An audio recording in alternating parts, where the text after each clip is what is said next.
Three, two, one.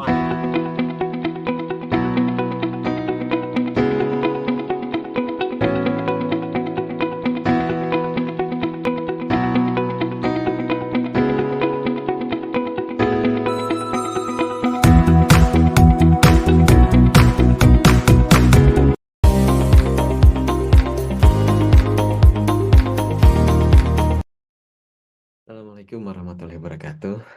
Salam sehat rekan-rekan semua di Indonesia. Rahmat Mulyana, saya di Prodi Sistem Informasi di Fakultas Rekayasa Industri TLU, dan saya berada di KK Ains, ya, Enterprise Arsitektur dan Industrial System. Kemudian juga merupakan tim dosen yang mengawal mata kuliah terkait dengan arsitektur dan governance, ya, sejak 2010 yang lalu.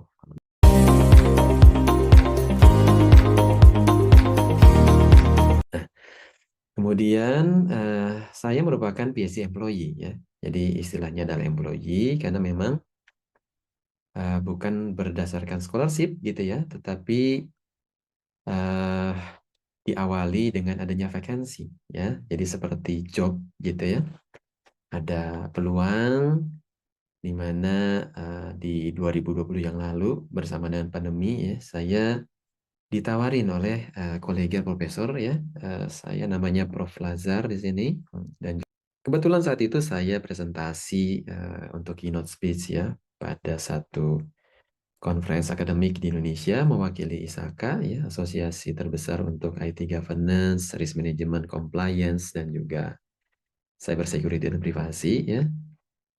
Nah, ternyata ketika saya posting di LinkedIn, ya, topik yang saya sampaikan itu ternyata matching gitu dengan satu project yang didapatkan, ya, fundingnya oleh Profesor Lazar dan juga Eric ini, gitu. Yaitu topiknya adalah IT Governance Influence untuk Digital Transformation. Dan departemen yang tempat saya gabung gitu ya adalah Departemen Computer and System Science. Ya, di sini disebutnya DSV. Itu dalam bahasa Swedia sebetulnya, ya. Dan DSV sendiri merupakan satu departemen, ya, di Stockholm University yang memang kalau bicara size itu paling besar, ya. Student body-nya sekitar 5.000 students ada di sini di Department of Computer System and Science. Dan staf akademik kurang lebih 200, ya. Nah, kalau dibandingkan dengan SU in total 33.000 students, ya. Kemudian juga staf akademik sekitar 5.500, ya, memang ini wajar jadi yang terbesar, ya. Dan kalau berbicara mengenai fundernya gitu ya dari PhD project ini, selain SU sendiri itu juga disupport dari satu Management and IT Research School, ya, dari Swedish government yang mensupport penelitian kolaborasi antar 13 university di Swedia gitu. Jadi sangat menarik karena jejaringnya luas, ya, dan kita selalu bertemu, ya, dengan berbagai pihak minimal setidaknya di 13 kolaborasi university ini gitu. Itu. Dan kalau bicara level dunia ini di peringkat 98, ya, kalau kita bicara ARU rating, ya.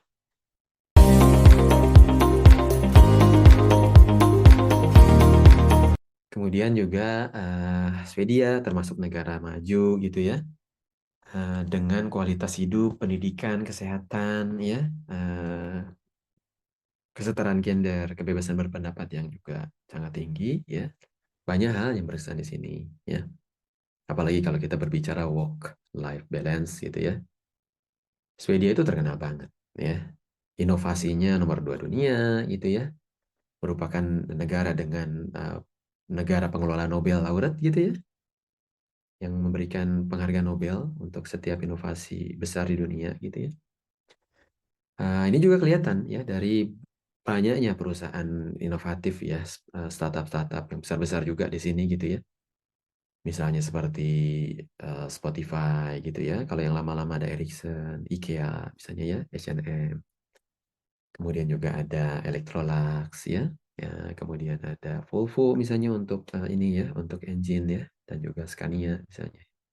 Dan juga masih banyak yang lain ya. Contoh misalnya Skype ya. Itu juga salah satu dari Swedia juga. Dan Eh, prinsip hidup Swedia ya, orang Swedia itu memang lagom namanya, ya. Jadi apa ya? Nggak banyak, nggak lebih, nggak kurang gitu ya, balance gitu. Kelihatan ya dari cara kerjanya nggak ngoyo gitu ya. Kemudian kalau libur ya libur gitu ya, kalau kerja ya kerja gitu ya. Eh, cuti wajib aja di sini minimal 25 hari. Ya. Indonesia kan 11 hari maksimal. Gitu. Eh, contoh lain misalnya parental leave ya. Tidak hanya untuk ibu, tapi juga untuk bapak-bapak ya, suami-suami juga dapat parental leave, kesempatan untuk libur untuk mengawal anak-anak. Sambil tetap dibayar salary gitu. Ya, eh, hal lainnya yang juga terkenal ya, Vika-nya ya, snack break ya, coffee break kayak gitu, ngobrol gitu ya.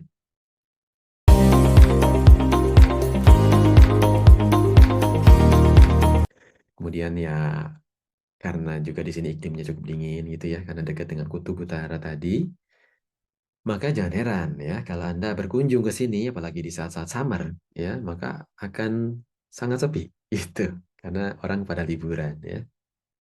Dan cuti itu wajib diambil ya, kalau enggak nanti jadi masalah ya kalau di sini gitu. Nah makanya eh, ya work life balance itu kelihatan banget ya. Dan untuk sehat lahir batin juga salah satu yang terlihat berbeda di sini adalah wellness benefit namanya ya. Tidak hanya tunjangan untuk anak ya, kalau bawa anak di sini bisa dapat sekitar 1.250 kroner ya, 2,5 sampai 3 juta per bulan untuk setiap anak. Juga untuk setiap pekerja gitu mendapatkan wellness benefit untuk dipakai olahraga, misalnya ya, membership gym, membership klub olahraga, badminton kayak apa kayak gitu ya.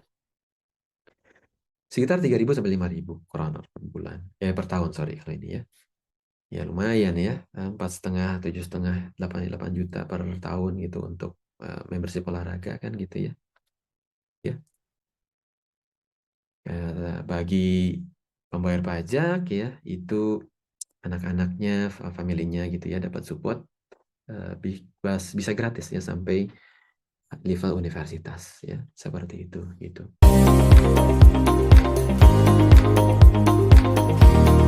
Nah, hal lainnya ya yang beda dengan Indonesia, misalnya suasana perkuliahan.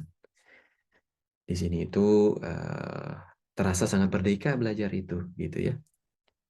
Kemudian sistem per semesternya pun juga cara belajarnya beda ya. Di level university itu terasa sangat bebas untuk memilih mata kuliah dari manapun. Ya, tidak hanya di Universitas Stockholm University, tapi bisa ngambil dari Uppsala, misalnya dari Lund atau dari manapun yang memang sesuai gitu ya dengan individual study plan kita yang kita sepakati dengan supervisor kita. Hal lainnya ya dalam sistem akademik itu di sini itu kuliah gitu ya. Kalau di kita Indonesia itu 1 semester full gitu ya dari awal sampai akhir, giliran ya ada yang 2 kali pertemuan, 1 kali pertemuan tergantung SKS-nya gitu. Kalau di sini itu lebih fleksibel ya. Ada yang bisa berturut-turut gitu ya, selesai dalam waktu 1 bulan atau 2 bulan gitu ya. Dilanjut dengan mata kuliah yang lain. Bisa dari universitas lain juga gitu ya, kalau terjangkau secara lokasi seperti itu. Sehingga memang merdeka belajarnya kerasa banget gitu ya.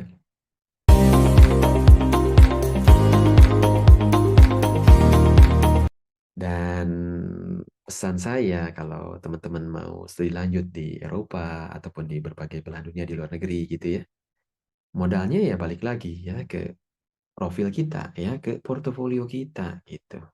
Ya perkuatlah di sisi penelitian, perkuatlah di sisi connecting ke industrinya gitu ya, pengalaman industri, sehingga exposure-nya lengkap gitu ya. Ya insya Allah nggak kemana kan gitu ya, nggak akan ketukar, akan lebih mudah datang ya.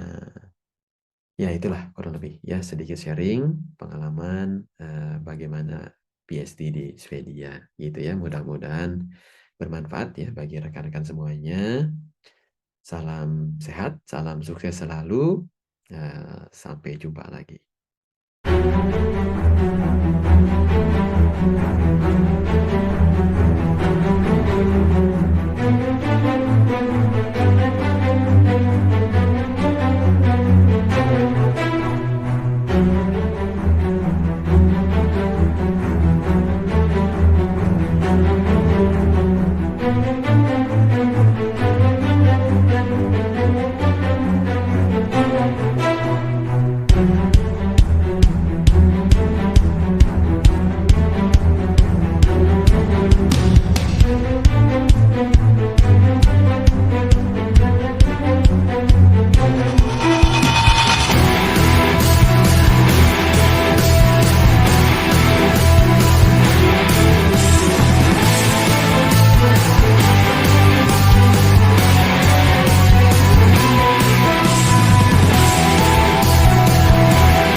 Thank you for watching.